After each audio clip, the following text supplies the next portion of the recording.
أعوذ بالله من الشيطان الرجيم أعوذ بالله من الشيطان الرجيم بسم الله الرحمن الرحيم بسم الله الرحمن الرحيم والسماء ذات البروج والسماء ذات البروج واليوم الموعود وشاهد ومشهود قتل أصحاب الأخدود النار ذات الوقود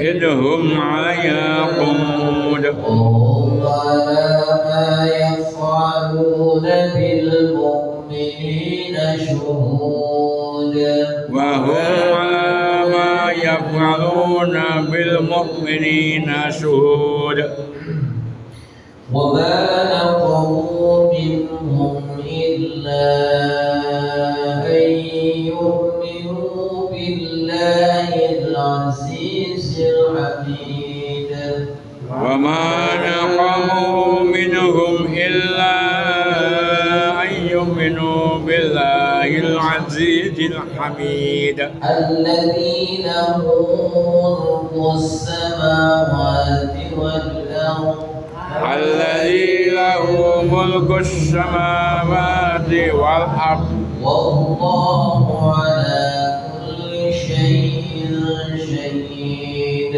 والله على كل شيء شهيد إن الذين فتنوا المؤمنين والمؤمنات ثم لم يتوبوا إن الذين فتنوا المؤمنين والمؤمنات ثم لم يتوبوا فلهم عذاب جهنم ولهم عذاب الحريق ثم لم يتوبوا فلهم عذاب جهنم ولهم عذاب الحريق إن الذين آمنوا وعملوا الصالحات لهم جنات تجري إن الذين آمنوا وعملوا الصالحات لهم جنات تجري من تحتها الأنهار جنات تجري من تحتها الأنهار ذلك الفوز الكبير ذلك الفوز الكبير إن بطش ربك لشديد إن بطش ربك لشديد إنه هو يبدئ ويعيد إنه هو يبدئ ويعيد وهو الغفور الودود وهو الغفور الودود ذو العرش المجيد ذو العرش المجيد فعال لما يريد فعال لما يريد هل أتاك حديث الجنود هل أتاك حديث الجنود فرعون وثمود الذين كفروا في تكذيب وللذين كفروا في تكذيب والله من ورائهم محيط والله من ورائهم محيط بل هو قرآن مجيد بل هو قرآن مجيد في لوح محفوظ في لوح محفوظ. بسم الله الرحمن الرحيم بسم الله الرحمن الرحيم. والسماء والطارق والسماء والطارق وما أدراك ما الطارق وما أدراك ما الطارق النجم الثاقب النجم الثاقب إن كل نفس لما عليها حافظ إن كل نفس لما عليها حافظ فلينظر الإنسان فلينظر الإنسان مما مما خلق خلق. خلق من ماء دافق خلق من ماء دافق من بين الصلب والترائب يخرج من بين الصلب والترائب إنه على رجعه لقادر إنه على رجعه لقادر يوم تبلى السرائر يوم تبلى السرائر فما له من قوة ولا ناصر وما له من قوة ولا ناصر. والسماء ذات الرجع والسماء ذات الرجع والأرض ذات الصدع والأرض ذات الصدع إنه لقول فصل إنه لقول فصل وما هو بالهزل وما هو بالهزل إنهم يكيدون كيدا إنهم يكيدون كيدا وأكيد كيدا وأكيد كيدا فمهل الكافرين أمهلهم رويدا ومهل الكافرين أمهلهم رويدا. صدق الله العظيم. صدق الله العظيم. Bismillahirrahmanirrahim. Qala Rasulullah sallallahu alaihi wasallam. Wallahu yaqdir.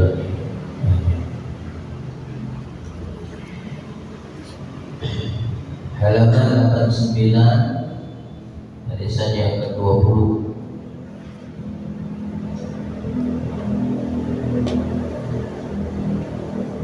Ana ma'al maula alal muwafaqah wa ma'al nafsi alal mukhalafah wa ma'al khalqi alal nasihah wa ma'al dunya alal darurah.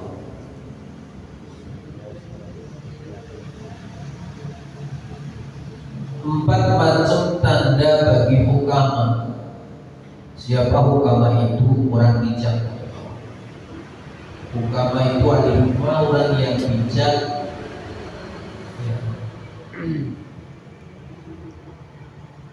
Orang yang bijak, hukama, ketika ditanya bagaimana keadaan tuan, misal menjenengan sedoyo menjadi orang-orang yang hukama Allah, itu kalau ditanya piye keadaannya, maka mesti menjawab ana ma'al maula al-maula. Saya selalu taat kepada Tuhan. Bila matur dan wong jauh, pipun keadaannya, alhamdulillah. Itu sudah termasuk. Karena kata-kata alhamdulillah berarti dia senantiasa ingat kepada Allah. Alhamdulillah, syukur wa syukurillah. keadaannya, alhamdulillah sehat. Iya keadaannya aku buat kurang bersyukur. Bebas keadaannya luar biasa. Kalau luar biasa, alhamdulillah luar biasa. Iya keadaannya masuk cukup aja. Jangan mengatakan gitu.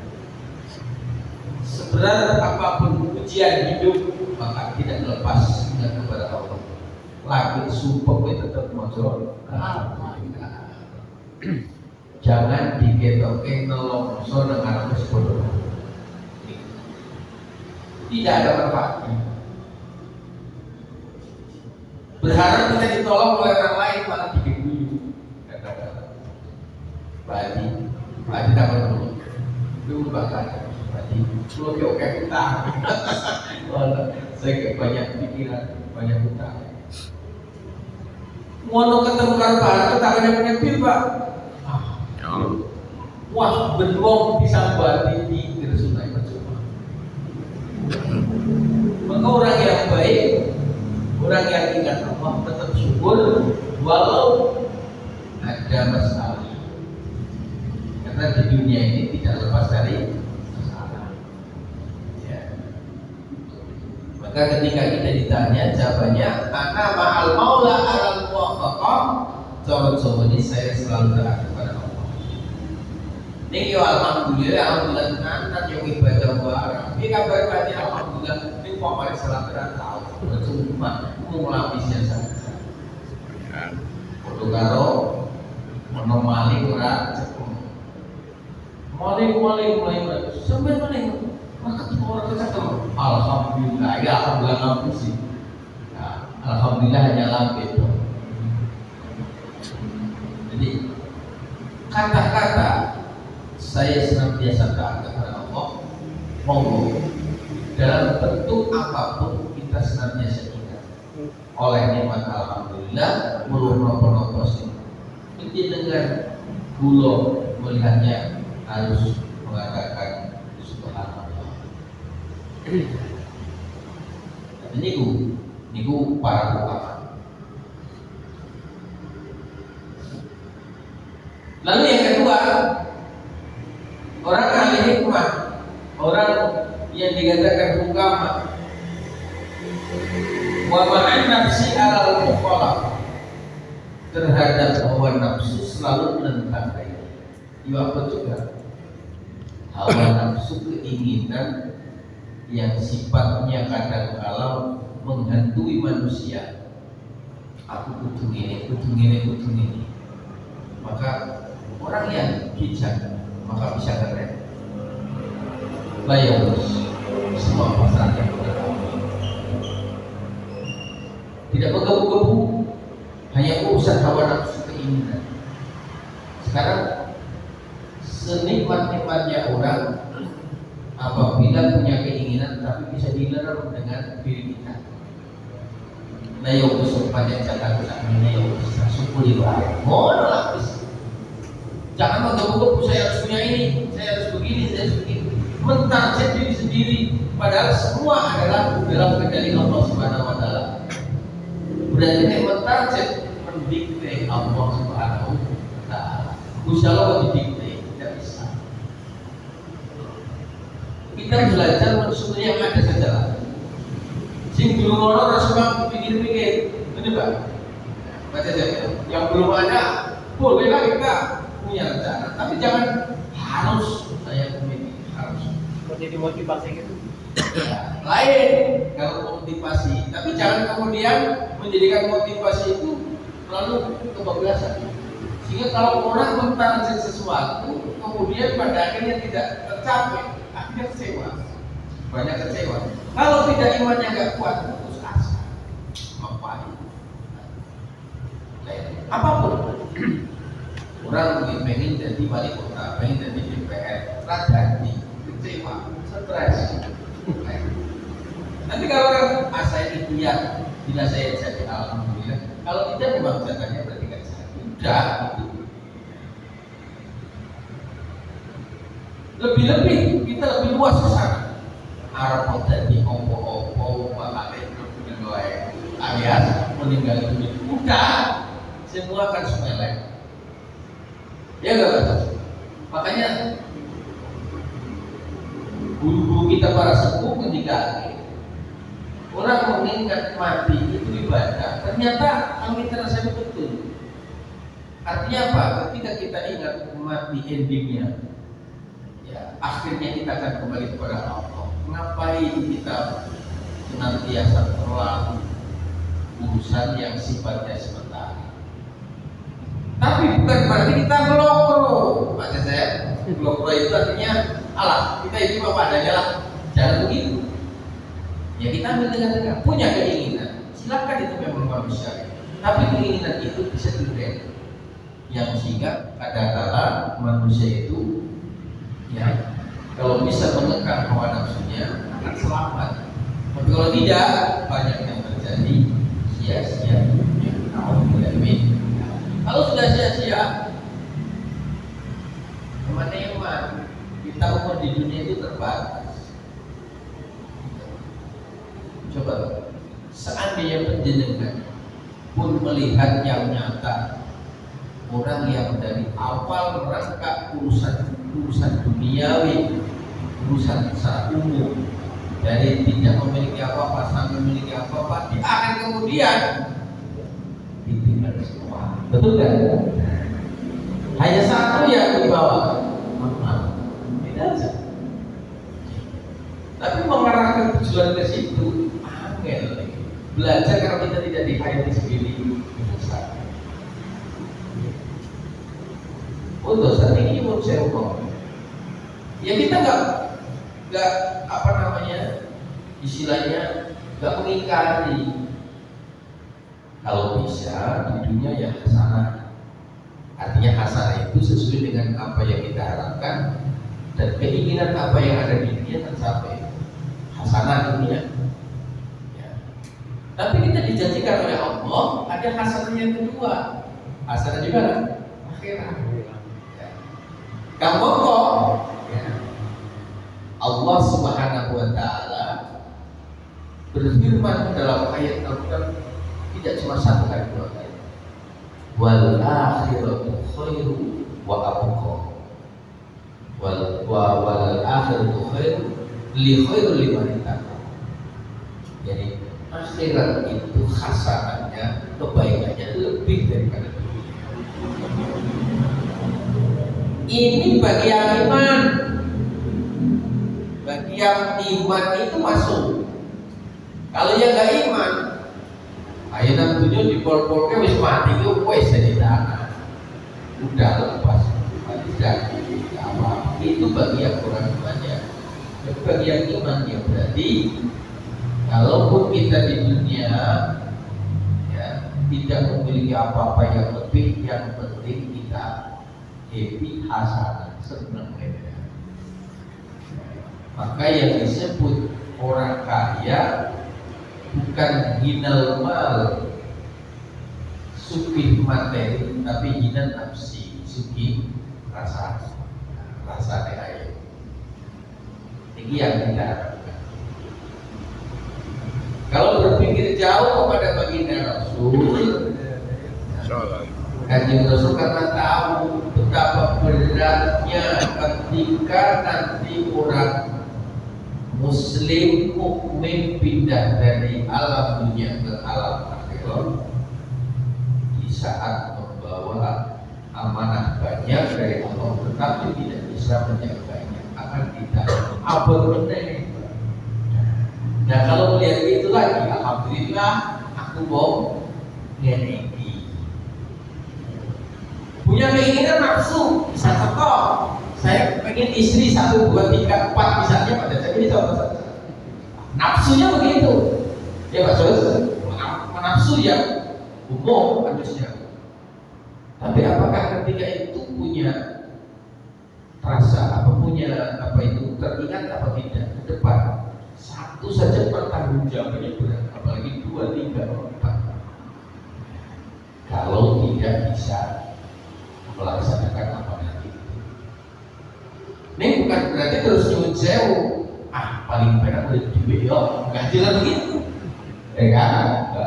Ya semua itu ada risiko, ada kenikmatan, ada risiko. Cuma kalau kita tahu jalurnya begini, ya, hidupnya caranya begitu. Maka kalau sudah begitu kita rasakan bersama, insya Allah banyak bersyukurnya daripada tidaknya. Ini para ulama. Jadi ketika ada nafsu-nafsu yang melebihi batas, maka selalu ditentang.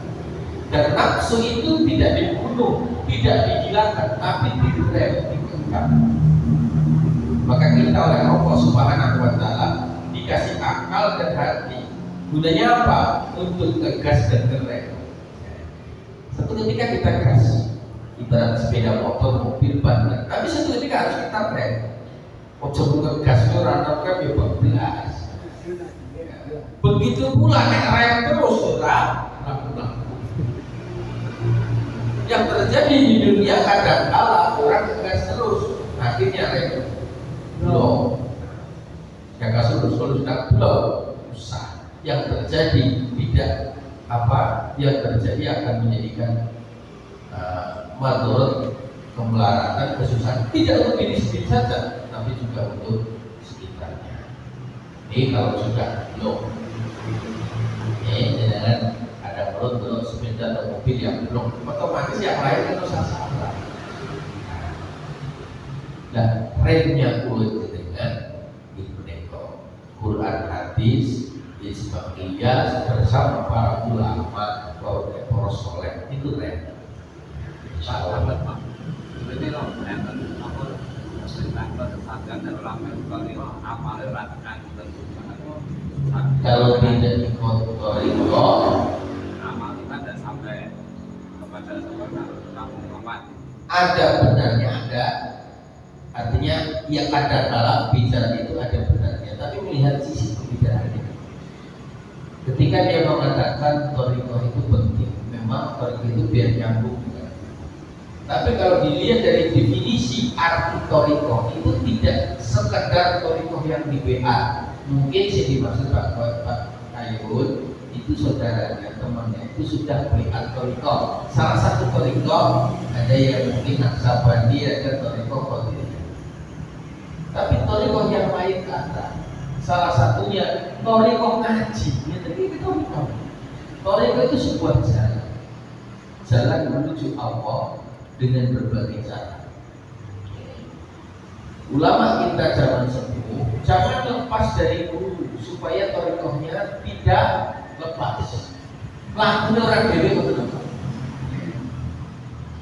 Itu benar bagi kelompok yang mengikuti thariqah. Tapi jenengan yang belum berbeat, seandainya belum sampai berbeat, pulau duit thariqah saya adalah mendapatkan ngaji dari guru saya. Jenengan meluk pulau itu sudah thariqah. Bahkan sampai ketika guru pulau itu nanti sowan terhadap ulama ahli thariqah yang bahasa kafirin setiap hari bacaan wiridan sekian ini. Terus guru saya matur, kata Sudir naik pulau thariqah itu dari tidak perlu, jenengan sudah punya thariqah ini dengan siapa santri-santrinya. Apa? Ngajar. Itu bagian thariqah. Ada punya banyak sahabat ya. Thariqah jenengan kan ada pengajian, aktif ngaji malam setiap hari ini thariqah. Penjenengan selamanan thariqah. Kok jenengan kepengen thariqah yang baik, global dengan apa? Yang thariqah mana yang thariqah. Semuanya asal tujuannya sama. Nggak ada lagi. Ini paling nabi thariqah itu syariat dulu. Ngaji mungkin.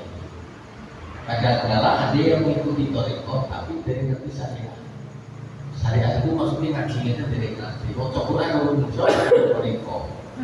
Nah, jadi kadang-kala thariqah salah kaprah. Tapi kalau buatan nyalakan thariqah mereka benar. Ya, dengan BH seperti mereka, lazim baru penjenengan aja termasuk bagian thariqah. Materi itu. Mau juga.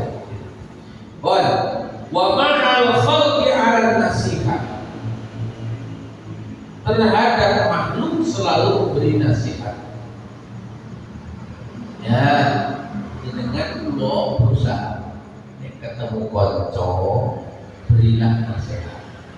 Ada terus, konco dijerai cinta toh, arahkan kebaikan. Satu contoh, dua konco lu pernah sholat, yuk kalau sholat dengan berbagai cara dia kan, belum pernah ngaji, kalau bisa ngaji. Rodo menceng sih di beneknya, awak jadi semua.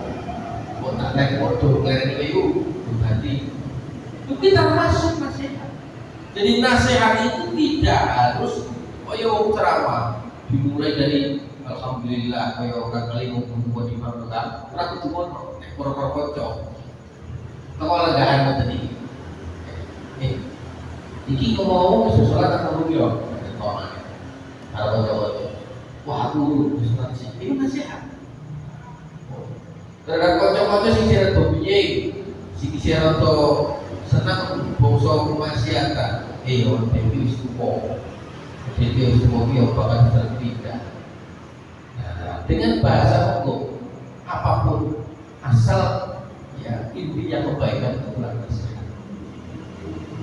Ojo pisan-pisan kok terus mengatakan semua itu. Atau orang yang kepentingan orang, jangan.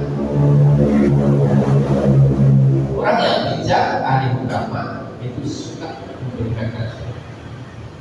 Penjenengan tidak usah mikir, wah, model aku dolek saya nih sok mali wah pasus, wah kalimat dia. Iya, biar aku pada sampai ini kasih aku wah, mau masuk, jawab. Jadi, nek cara kuyone yo ala duren itu lah biyen dia ini roti saya sekarang jadi nggak usah ada istilah kemudian khawatir dikatakan sok suci sok alim lebih api dia ini sok alim daripada sok animasi dungo ya kalau sok alim alhamdulillah tengah diri lah kalau sudah lain alhamdulillah tidak usah kemudian dengan aku tak ada merah percuma ngadani kayu bodoh ya terus itu nasihat. Wa ma'ad dunya ala darurat. Yang terakhir, dunia hanya sebatas keperluan darurat. Nah, maksud keperluan darurat itu diniatkan dunia yang kita sekarang nopo ngegeni yang kita sekarang diamani Allah sementara semua yang kita gunakan untuk diniatkan ibadah. Punya anak adalah amal Allah, punya istri, punya apa yang kita miliki materi kita niatkan untuk ibadah. Supaya apa?